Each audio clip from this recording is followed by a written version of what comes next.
আমি জীবনে কারোর কাছে কিছু তো চাইনি, দুঃখ ছাড়া কিছু পাইনি।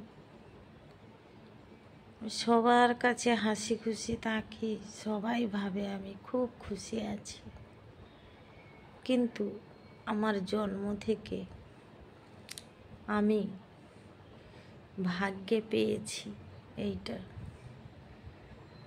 জীবনে দুটোই থাকে আমার চ্যালেঞ্জটা একটাকে আমাকে হারাতে হয়, কারণ দুটোকে জিতানো কারোর পক্ষে সম্ভব নয়। তাই আমি একটাকে হারিয়েছি আর একটাকে চুটকি মেরে জিতিয়েছি।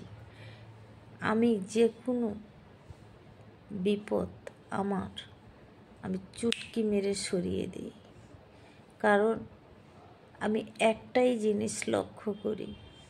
মানুষ কী করে সম্পত্তি, ভালোবাসা, সম্মান, খাতির, আপ্যায়ন, আমাকে সবাই রাজা রাজা রানী রানী ভাবুক, আমি এতগুলো অপশান নিই না। এতগুলো কারা নেয় জানো? যারা জন্ম থেকে লোভী হয়, কখনো কিছু দেখে না দু চোখে, খেতে গেলে থালাটাও ফেটে যায়। যে থালাটায় খায় সে থালাটায় আর একবার ভাত চাইতে গেলে সে থালাটাই ফাটিয়ে দেওয়া হয়।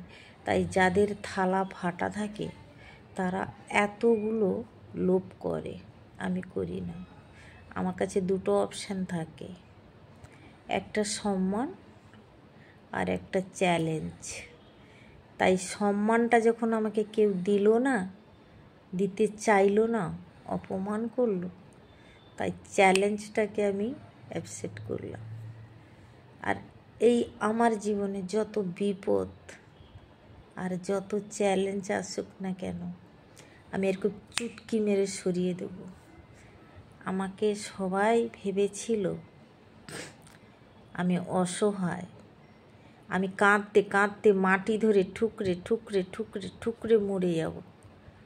না, আমি যে খেটে খাই ভাই, আমি বিছানায় শুয়ে শুয়ে সুখের স্বপ্ন দেখি না কোনো দিন।